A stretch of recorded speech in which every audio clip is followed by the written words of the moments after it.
मगरबी हवाओं की पाकिस्तान में एंट्री, चमन समेत शुमाली बलोचिस्तान में बारिश, पहाड़ी इलाकों में बर्फबारी, किला अब्दुल्ला, ज़ियारत, मुस्लिम बाग, पशीन समेत कई मकामात पर भी बादल बरसे।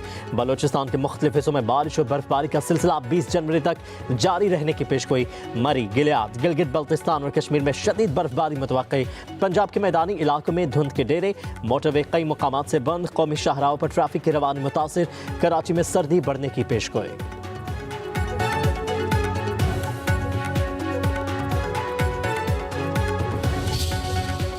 ऐसा केस जो ओपन एंड शट केस है, जिसके अंदर कोई अभाम नहीं है, जिसके अंदर कोई कानूनी सुकम नहीं है, ये जो एक डाका है पाकिस्तान की तारीख का सबसे बड़ा, जिसके अंदर सजा हुई है, एनसीए ने ये पैसा जब्त करके पाकिस्तान की हुकूमत को दी। काबीना ने बंद लफाफा मंजूर करके ये पैसा उसी शख्स के हवाले कर दिया जिस शख्स से ये जब्त किया गया था। पीटीआई का चोरी छुपाने के लिए मजहब का इस्तेमाल करना अफसोसनाक है। जब 190 मिलियन पाउंड केस में कानूनी दिफा नहीं कर सके तो मजहब को दरमियान में लाना शुरू कर दिया। वफाकी वजीर इत्तलात अता तारर की न्यूज़ कॉन्फ्रेंस, कहा कि 190 million pound open and shut case था। इसका फैसला मुल्क की तारीख का अहम तरीन फैसला है।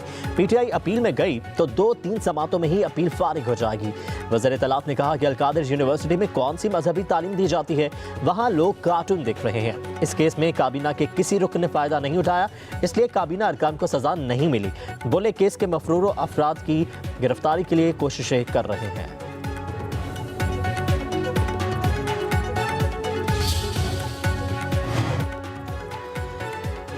कई दरवाजों से बैक वक्त मुज़ाकरात नहीं चला करते। हुकूमती मुज़ाकराती टीम के तर्जुमान सेनेटर इरफान सदीकी का पीटीआई को पैगाम। बैरिस्टर गौहर की आर्मी चीफ से मुलाकात पर कहा, तमाम तफसीलात और मकालमों का इल्म है, अब छोटे छोटे दरवाज़ों, खिड़कियों और रोशनदानों में झांकने का कोई फ़ायदा नहीं। अगर वो दरवाज़ा खुल गया है जिसके लिए कोशा थे तो ये कोशिश छोड़ दें। बानी और अलीमा खान भी आर्मी चीफ से बैरिस्टर गौहर की मुलाकात को खुशाइंद करार दे रहे हैं।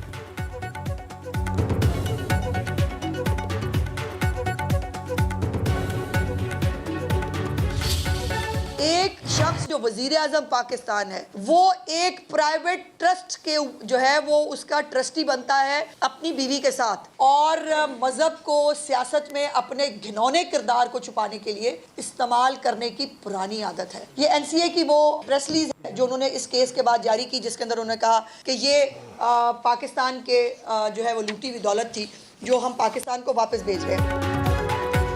बानी पीटीआई ने अहलिया से मिलकर अरबों का डाका डाला, हमेशा झूठ बोला। 190 मिलियन पाउंड तारीख की सबसे बड़ी चोरी है।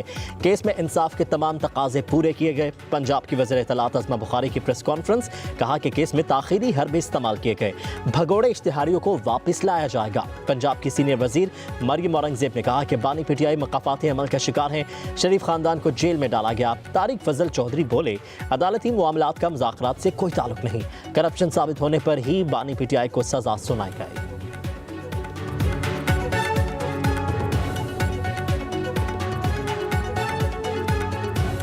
190 मिलियन पाउंड है जिसका फैसला आया है, वो ओपन एंड शट फैसला है। इसके अंदर ना अभाम है, ना कोई डाउट है। दूसरों पे बोहतान लगाने वाला और अवाम को भी दूसरों को चोर चोर कहने वाला अपने मकाम पर पहुंचा। हम सबको पता था कि सज़ा का फैसला हुआ है। ये 190 मिलियन पाउंड का केस नहीं है, ये अलकादिर केस है। 190 मिलियन पाउंड पाकिस्तान नहीं आए थे, 171 मिलियन पाउंड आए थे। खान चाहते थे कि ये सुनाई जाए ताकि हम इसको हाई कोर्ट में ले जाएं। वो ये भी चाहते थे कि पता चले कि सज़ा सुना क्या रहे।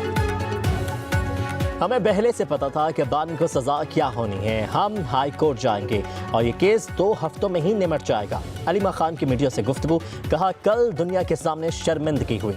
अलकादिर ट्रस्ट केस में जज से बेहतर हमें पता था, हमने जितने चक्कर अदालतों के लगा लिए हैं, हमें कानून की डिग्री दे दें।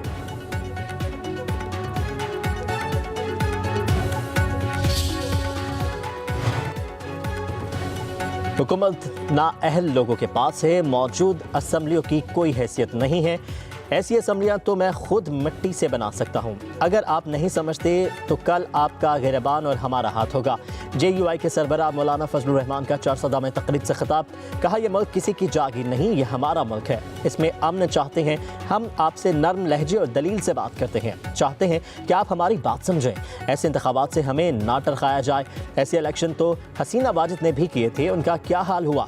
मौलाना फजलुर रहमान ने कहा कि खैबर पख्तूनख्वा आग में जल रहा है, हुकूमत नाम की कोई चीज़ नहीं। 26वीं आईनी तरमीम से हमसे आंखें बंद करके मंजूरी का मुतालबा किया गया, अगर वो मसवदा पास होता तो पार्लियामेंट की कोई हैसियत न रहती। हमारी कोशिश से 1 जनवरी 2028 से सूदी निज़ाम ख़त्म हो जाएगा। एक शख्स जो वजीर आजम पाकिस्तान है वो एक प्राइवेट ट्रस्ट के जो है वो उसका ट्रस्टी बनता है अपनी बीवी के साथ, और मजहब को सियासत में अपने घिनौने किरदार को छुपाने के लिए इस्तेमाल करने की पुरानी आदत है। ये NCA की वो प्रेस रिलीज है जो उन्होंने इस केस के बाद जारी की, जिसके अंदर उन्होंने कहा कि ये पाकिस्तान के जो है वो लूटी हुई दौलत थी जो हम पाकिस्तान को वापस भेज रहे हैं। बानी PTI ने अहलिया से मिलकर अरबों का डाका डाला, हमेशा झूठ बोला। 190 मिलियन पाउंड तारीख की सबसे बड़ी चोरी है।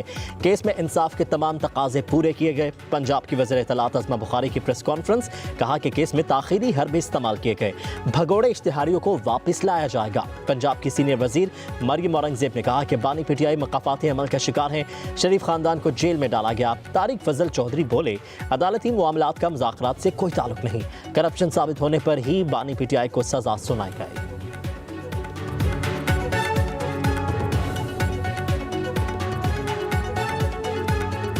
जो 190 मिलियन पाउंड है जिसका फैसला आया है वो ओपन एंड शट फैसला है। इसके अंदर ना अभाम है ना कोई डाउट है, दूसरों पे बोहतान लगाने वाला और अवाम को भी दूसरों को चोर चोर कहने वाला अपने मकाम पर पहुंचा। हम सबको पता था कि सज़ा का फैसला हुआ है। ये 190 मिलियन पाउंड का केस नहीं है, ये अलकादर केस है। 190 मिलियन पाउंड पाकिस्तान नहीं आए थे, 171 मिलियन पाउंड आए थे। खान चाहते थे कि ये सुनाई जाए ताकि हम इसको हाई कोर्ट में ले जाएं। वो ये भी चाहते थे कि पता चले कि सज़ा सुना क्या रहे।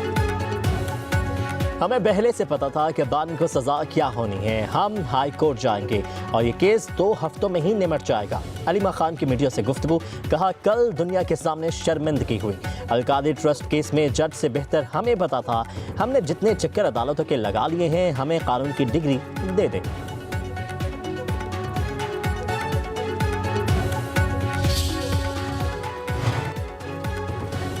हुकूमत नाअहल लोगों के पास है, मौजूद असम्बलियों की कोई हैसियत नहीं है। ऐसी असम्बलियाँ तो मैं खुद मिट्टी से बना सकता हूँ। अगर आप नहीं समझते तो कल आपका गिरबान और हमारा हाथ होगा।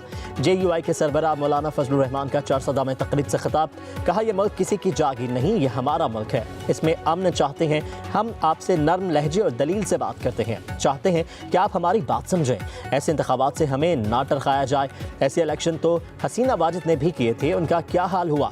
मौलाना फजलुर रहमान ने कहा कि खैबर पख्तूनख्वा आग में जल रहा है, हुकूमत नाम की कोई चीज़ नहीं। 26वीं आईनी तरमीम से हमसे आंखें बंद करके मंजूरी का मुतालबा किया गया, अगर वो मसवदा पास होता तो पार्लियामेंट की कोई हैसियत न रहती। हमारी कोशिश से 1 जनवरी 2028 से सूदी निज़ाम ख़त्म हो जाएगा।